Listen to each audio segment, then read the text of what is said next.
Essa pílula é um oferecimento Caoa Sherry. Eu hoje recebi do deputado Frederico Dávila, deputado estadual, ele mandou um trecho de um livro escrito pelo Alexandre de Moraes, ou pelo menos ele assume a autoria. Como está bem escrito, não acredito que seja ele o real autor. Mas é muito interessante pelo seguinte, ele destrói o que ele próprio disse ontem. Durante anos, como professor da Faculdade do Lago de São Francisco, ele ensinou aos alunos o que é a imunidade parlamentar. Eu quero ler aqui, peço a atenção de vocês, porque é o Alexandre de Moraes comentando a decisão do próprio Alexandre de Moraes. Vamos lá, o que os alunos dele aprenderam. A Constituição Federal prevê serem os deputados e senadores invioláveis, civil e penalmente, por qualquer de suas opiniões, palavras e votos. Artigo 53. No que a doutrina denomina imunidade material ou inviolabilidade parlamentar. A imunidade material implica subtração da responsabilidade penal, civil, disciplinar ou política do parlamentar por suas opiniões, palavras e votos. Explica Nelson Hungria, o grande Nelson Hungria, que nas suas opiniões, palavras ou votos, jamais se poderá identificar por parte do parlamentar qualquer dos chamados crimes de opinião ou crimes da palavra, como os crimes contra a honra, incitamento a crime, apologia de criminoso, vilipêndio oral, a culto religioso, etc. Pois a imunidade parlamentar exclui o crime nos casos admitidos. O fato típico deixa de constituir crime porque a norma constitucional afasta, para a hipótese, a incidência da norma penal. Está aqui. Segundo o professor Alexandre de Moraes, o ministro Alexandre de Moraes merece 0 com louvor como estudante de direito. Se ele recomendasse a prisão numa prova, ele levaria 0. Está aqui. Não pode ser preso um parlamentar, seja qual for a declaração que ele tenha dado. Então eu pensei nessa reação de sempre, né? Os brasileiros de sempre, os jornalistas de sempre. Não, porque ameaçou a democracia, não é possível ser tolerante com os intolerantes, que será a vitória da intolerância. A democracia tem que ser defendida. A democracia, e eu sou um democrata radical, permite que se sejam manifestados todos os pontos de vista. É possível até, no limite, que o deputado defenda a ditadura. Não é um deputado como o Daniel Silveira que vai proclamar a ditadura. Ele pode defendê-la sim, porque se ele não puder, também não podem ser deputados os inimigos da democracia que defendem a ditadura do proletariado. O PCdoB não pode existir. Foi esse o argumento usado em 1946 para que os deputados do Partido Comunista perdessem o mandato. Eu não posso, se for deputado, defender a monarquia, o regime monarquista? Posso. Eu não posso defender até o fechamento do Supremo? Posso, porque quem decide em última instância é o povo e a maioria do Congresso, a maioria dos poderes, e não há golpe em preparação.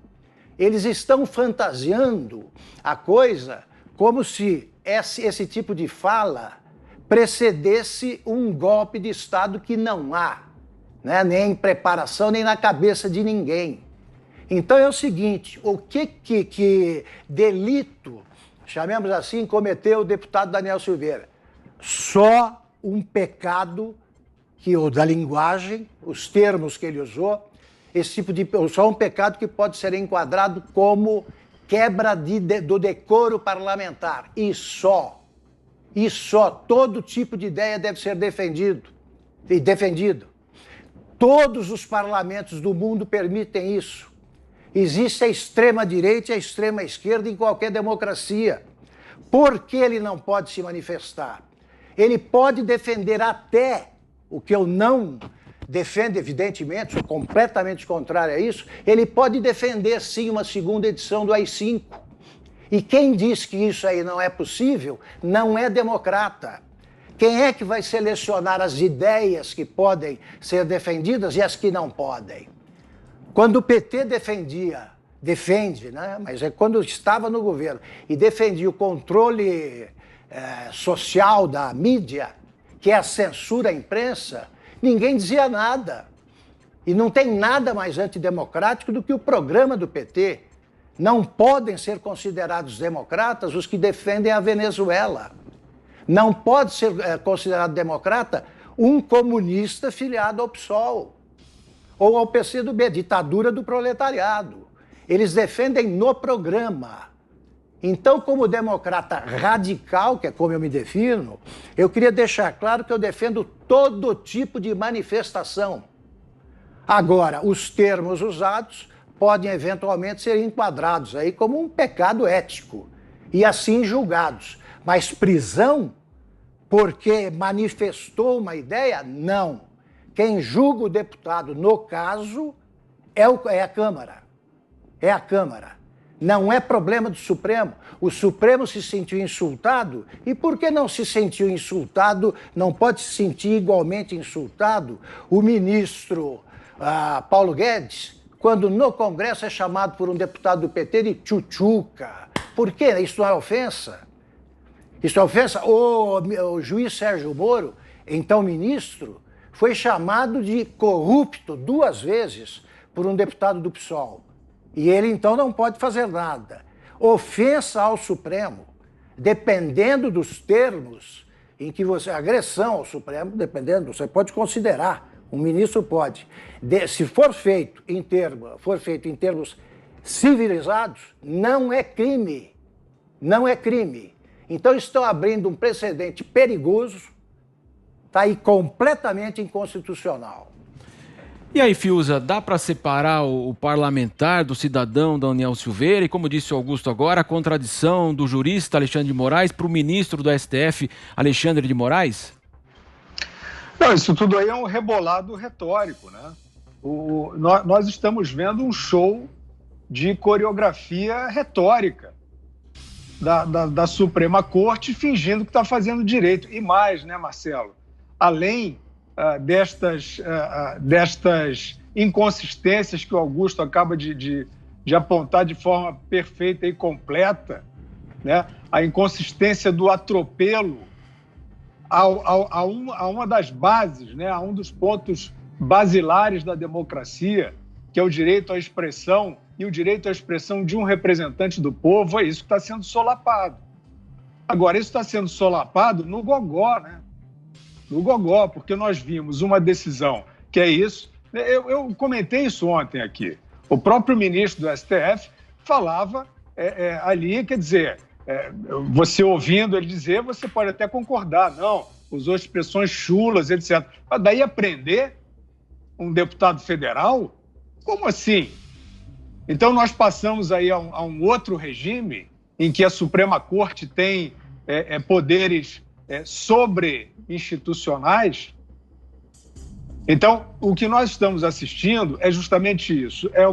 É um cerco que não começou agora, né? O próprio deputado Daniel Silveira foi objeto de diligências comandadas dentro deste inquérito, que é o inquérito do fim do mundo, como disse o próprio ministro Marco Aurélio Mello, que agora aparentemente se arrependeu, porque está apoiando e votou pela manutenção da prisão dentro de um inquérito que é do fim do mundo. Eu não entendo. Tem o inquérito do fim do mundo e o inquérito do reinício do mundo sem as bases democráticas. O reinício do mundo em que a lei vigente são as vontades dos seres togados. É isso? Foi um outro regime foi instituído?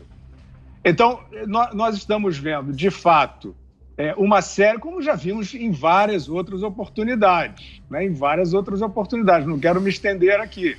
Agora, a maneira, por exemplo, que o STF usou para interferir na mesma Câmara dos Deputados, quando nascia o processo de impeachment de Dilma Rousseff e o STF conseguiu dissolver a formação de uma comissão especial do impeachment, aquilo já era, se você voltar, né, aos anais dessa decisão, já era a interpretação lírica da Constituição.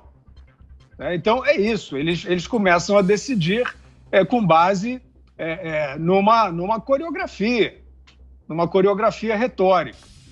Então, esta ideia, como a Ana já apontou, quer dizer, isso seria o juiz de primeiro grau para avaliar um ato pessoal. Eles agora vão... O problema aí, Marcelo, é o seguinte, tem um fato consumado, que é um deputado preso.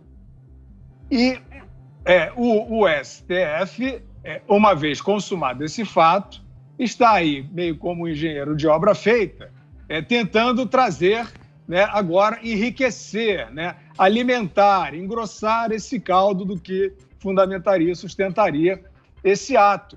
Mas em nenhuma dessas tentativas ele vai se livrar, se isso ficar constatado pela Câmara dos Deputados, ele vai se livrar do estigma de ter perpetrado um ato autoritário.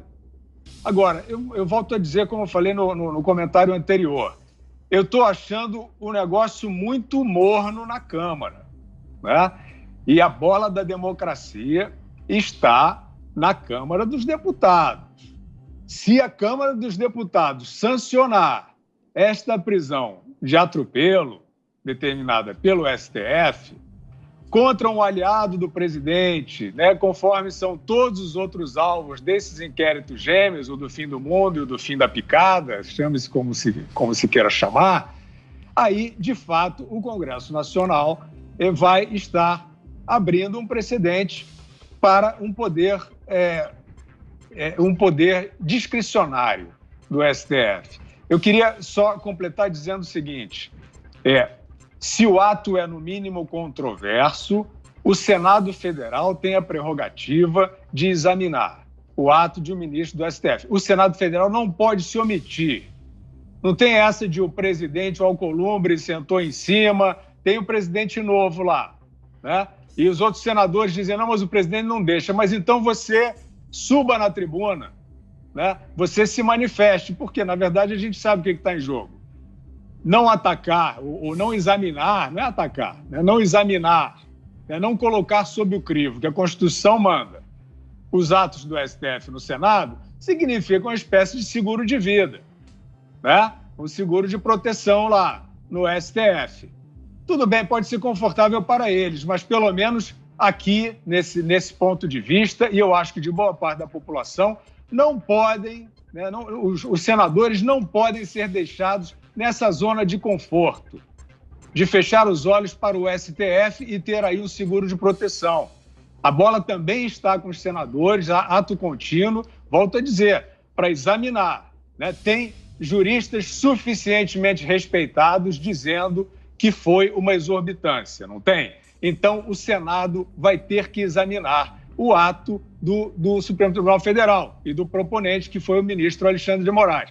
E a Câmara dos Deputados, no primeiro momento, tem a bola da democracia. Vai decidir, se mantiver a prisão do deputado Daniel Silveira, está criando um precedente antidemocrático no lugar que seria a casa do povo. E aí a gente não pode saber, não pode prever como a população vai reagir a isso.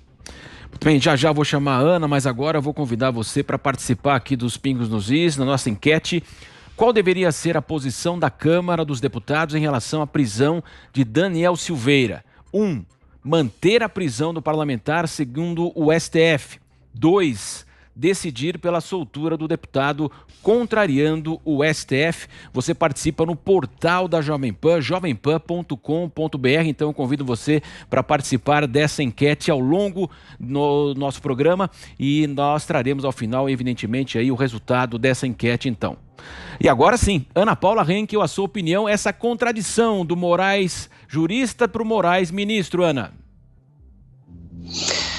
É o tempo todo, né, Marcelo? Tanto é que, como eu mencionei, ele próprio disse, né, que a prisão, ela cabe a prisão aí porque o deputado, então, ele foi preso por atos fora do seu mandato, mas aí, nesse caso, não é prerrogativa do STF, é da primeira instância, né, juízes de primeira instância. O que deixa a gente mais aterrorizado, porque a gente sempre fala aqui que nós temos hoje 11 constituições, são 11 cabeças, são até mais que 11, né, porque são 2 turmas, e preocupa muito o que a gente vem vendo.